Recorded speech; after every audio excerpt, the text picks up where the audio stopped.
What's going on? Jake here with Uncommon EDC. Today we're taking a look at the Rosecraft Blades Clinch River button lock.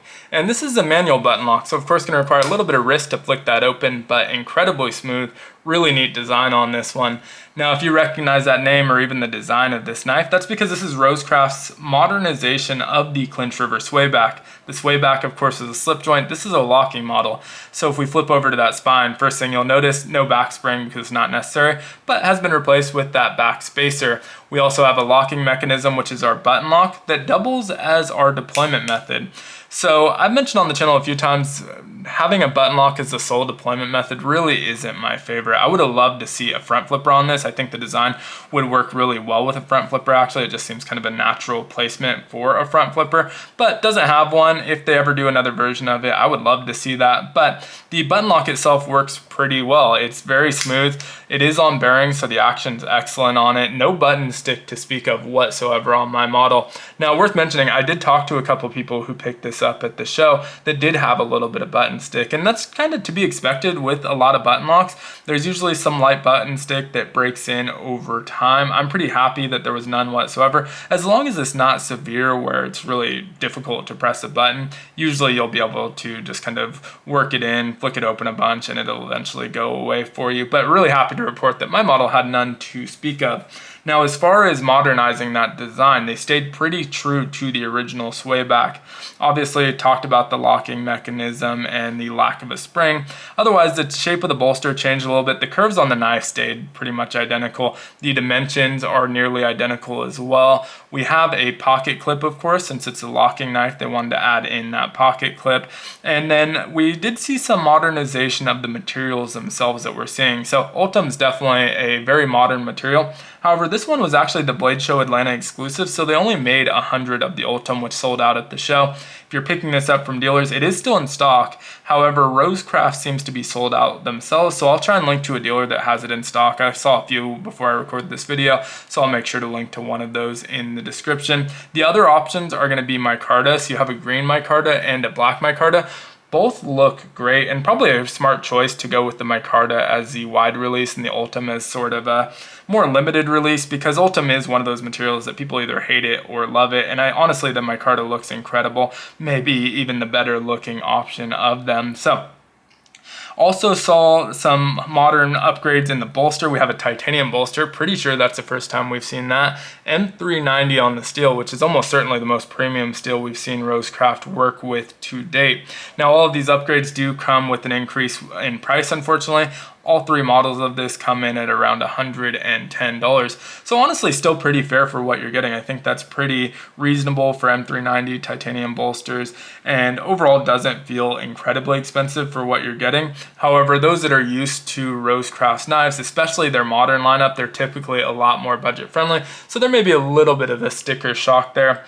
Mid-size knife overall, 7.125 inches. So for a locking model, that's pretty mid-size. And I mentioned already, it's pretty similar to the slip joint. I'd say it's a pretty large slip joint. So kind of just taken in the context of it being a locking model.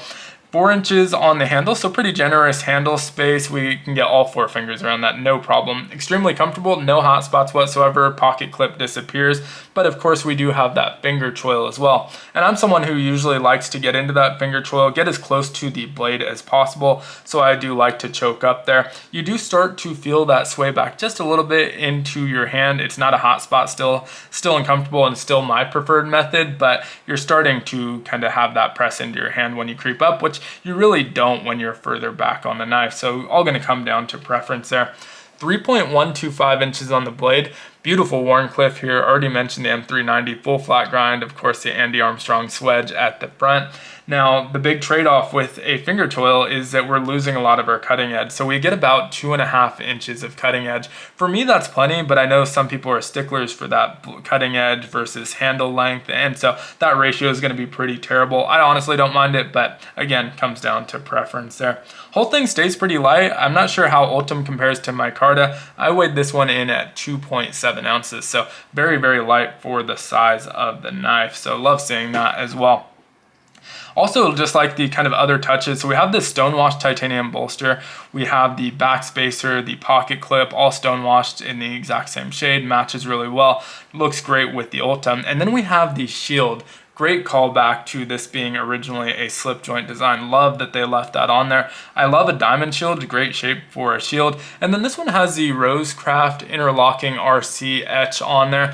Don't typically love etching on shields or bolsters, but I do think this looks pretty good. I still probably would have preferred it without it, but looks good and it's there already, so at least it's a good design.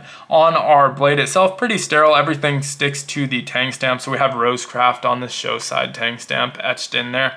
And I said stamp, but it is etched. And then if we flip over to that PAL side, we do have Andy Armstrong's maker's mark, the model, which is RCMT005. So that RCMT is indicating that it's both a modern and traditional. I'm not sure why it ended up being 005. I don't think there were 4 previous models, so maybe there's some that haven't been released yet that we'll see in the future.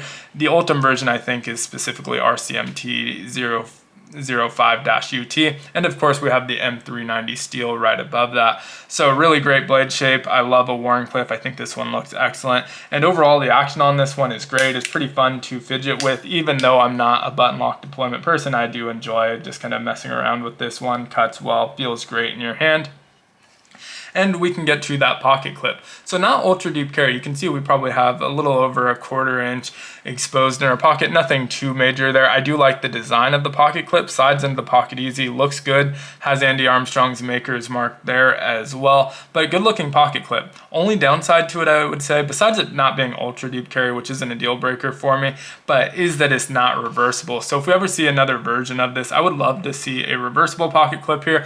Worth noting, I'm not left-handed, but a small portion of our population is, and the button lock is such a left-handed friendly knife. You can easily manipulate that with your index finger on your left hand. I'm not even left-handed and I'm able to do it, and I'm not that coordinated with my left hand, so it would be great to see that reversible for our lefties. But otherwise, really cool knife. I think, like I said, pretty good price point at that $110 for the upgraded steel. Kind of cool to see them working with these more premium materials.